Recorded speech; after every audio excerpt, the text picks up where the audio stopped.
Right now, there are doctors and corporate executives bringing home like $400,000 a year who are secretly just one missed paycheck away from total financial ruin. Oh, absolutely. It happens all the time. Right. Meanwhile, there are public school teachers making a fraction of that who will retire as multimillionaires. And I mean, the math just doesn't seem to make sense until you look at the hidden script they're running in the background. Yeah, it's the invisible architecture of wealth. Because Uh, most of us are handed a blueprint that essentially guarantees a life of financial stress, no matter how high that income actually climbs. we focus entirely on the top line, like how much we earn, and completely ignore the mechanics of how that money actually operates once it hits our bank account. Exactly. So welcome to today's deep dive. Our mission today isn't just to, talk about making money or repeat the same tired advice about cutting out your morning coffee. We are deconstructing the actual mechanics of what the wealthy do differently. Which is so needed right now. It really is. Yeah. To do this, we're exploring the core financial philosophy popularized by Robert Kiyosaki's framework, Rich Dad, Poor Dad. Now, you're likely familiar with these ideas, but today we're looking at the foundational mechanics behind the top 5 lessons and why they dictate who struggles and who builds lasting freedom. And to really ground this, you have to look at the origin of this whole mindset. The framework comes from observing two very different father figures growing up. Right, the biological dad and the best friend's dad. Yeah, exactly. You have one father figure who was highly educated, multiple advanced degrees, had a super stable career. And then you have the other father figure who lacked that formal academic pedigree, but, he possessed this profound street smart understanding of how capital actually moves in the real world. And both men were highly intelligent, both worked incredibly hard, but the outcomes were just staggeringly different. Night and day. One struggled financially his entire life, while the other built an absolute empire. Which proves the takeaway isn't about luck or inheritance. It's entirely about the mechanical differences in how they deployed their capital and their time. So let's get right into the first major shift, which is fundamentally redefining the concept of work itself. The big one. Yeah. The premise is that the rich don't work for money. Instead, they build systems that generate money. Right, and it's a complete inversion of the traditional economic model we are all taught. I mean, we are conditioned from day one to trade labor for capital. You work an hour, you get paid for an hour. But time is a finite asset. Exactly. You physically cap out. There are only so many hours in a day. The wealthy realize this early on, so they sever that link between their time and their income. They don't work for fiat currency. They work to acquire or build assets that produce currency for them. Okay, let's unpack this because that sounds great in theory, but let me push back on how practical that actually is for you listening right now. Trading time for money is how the global economy functions. Mhm. If someone needs to pay rent on Friday, they need that hourly wage or that salary. Oh, for sure. So telling a normal person working 50 hours a week to just, build a system feels totally disconnected from reality. Let's look at a real-world scenario. Imagine two friends, friend A and friend B, with the exact same salary. Okay, I like where this is going. So friend A uses their paycheck to upgrade their lifestyle, right? Buying nicer clothes, getting a better apartment, paying bills. Friend B takes a portion of that exact same salary and buys income-generating assets. Fast forward a few years, friend A is totally trapped working to pay those inflated expenses, while friend B has this invisible army of investments producing income for them. What's fascinating here is the why behind that trap. It's not about how much you make, but the mechanics of the system you build. You don't just flip a switch and stop working for money. Right, you still need your day job at first. Exactly. The transition phase requires you to use your active income, your day job, as the funding mechanism for your passive systems. The mistake most people make, like your friend A, is treating their salary as a license to consume. They see money as something to spend. Yeah. But the wealthy treat their salary as seed capital. They view money as an employee rather than a master. When you view money as your employee, you demand that it goes out and recruits more employees for you. And eventually, the momentum of that system just overtakes your active labor. Which means the actionable takeaway for you listening is to fundamentally change how you view your paycheck. It is not a reward for your labor. It is capital to fund your systems. Don't spend every dollar you earn, put it to work. Absolutely. But that brings us to a massive roadblock. If we're supposed to use our capital to buy these systems, to put our money to work, we need to know what a real asset actually is. And this leads directly to the most misunderstood concept in personal finance, which is the second lesson. This is where things usually get pretty controversial Over. because the framework offers a brutally simple definition that strips away all the complex accounting jargon. Simply put, an asset is something that puts money into your pocket, regardless of whether you work or not. And a liability is something that takes money out of your pocket. But wait, let me play devil's advocate here, because this goes against everything society tells us. If someone is driving a massively expensive car, society tells us they are wealthy. Isn't that an asset? I mean, it has value, right? That is the ultimate illusion of wealth. Let's Yeah. break down the actual math on that expensive car. That's good. That car comes with a large monthly payment, high insurance, premium gas, maintenance. It continuously drains resources from your bank account every single month. It is taking money out of your pocket, It's liability. a huge one. But if that exact same amount of money was used to buy an investment, it would generate regular income. One path increases your expenses, while the other increases your financial strength. Wealth isn't built by owning expensive things. It's built by owning things that create ongoing value. So before buying anything, you have to ask yourself one simple question. Will this put money into my pocket or take money out of it?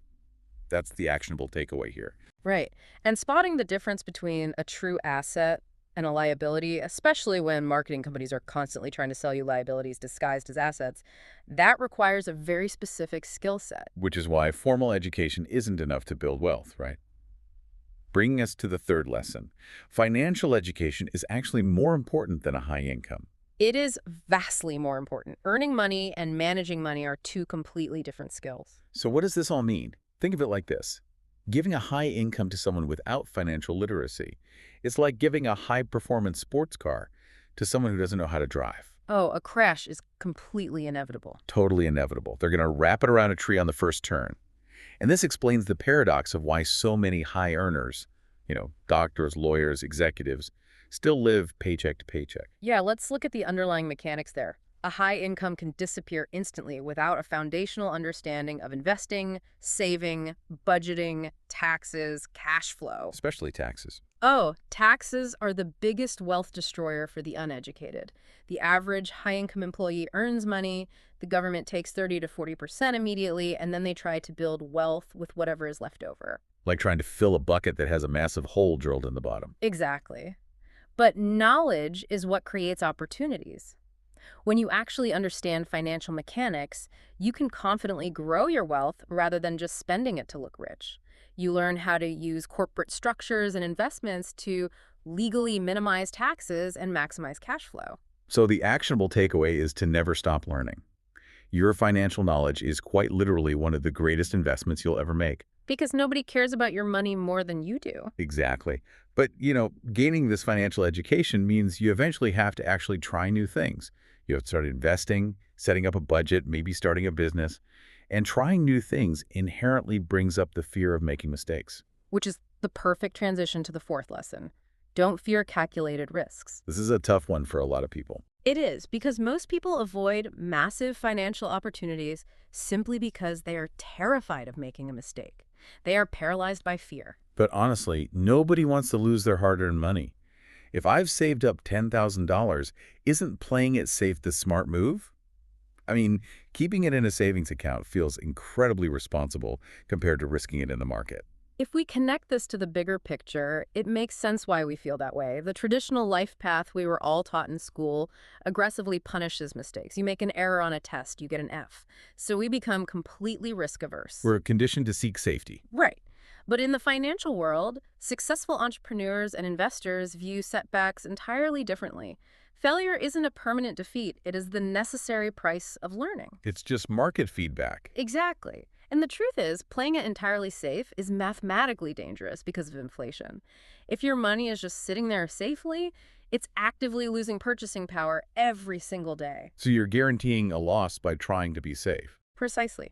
The wealthy encourage you to stop asking, what if I fail? And instead start asking, what can I learn? And it's about calculated risk, right? Not blind gambling. Yes. When you combine preparation and financial knowledge with calculated risks, you uncover opportunities that fear usually hides. You do the research, you understand the downside, and you take a targeted shot. So your actionable takeaway here is that growth begins where comfort ends. You have to be willing to take those smart, calculated leaps if you ever want to break out of the standard script. Absolutely. Which brings us to the final strategy. Because taking calculated risks is what allows you to build the ultimate financial safety net. And that is the fifth lesson, building multiple sources of income. This is the ultimate protective mechanism. Depending on a single paycheck leaves a person incredibly vulnerable. I mean, think about it. If you have one W-2 job, you are putting 100% of your financial survival into the hands of one company. Let's unpack what actually happens when you lose a primary income with no backup. It is immediate, terrifying financial stress. You can't pay the mortgage, you can't buy groceries, you are instantly in crisis mode. It's panic. Total panic. But if you have several streams of income, a single setback doesn't define your future. It's an inconvenience, not a catastrophe. The wealthy use very specific vehicles to achieve this diversification. Things like index funds, real estate investments, side businesses, royalties, dividends. Here's where it gets really interesting. Think of a single income like a stool with just one leg. If anything bumps it, it completely topples over. Right.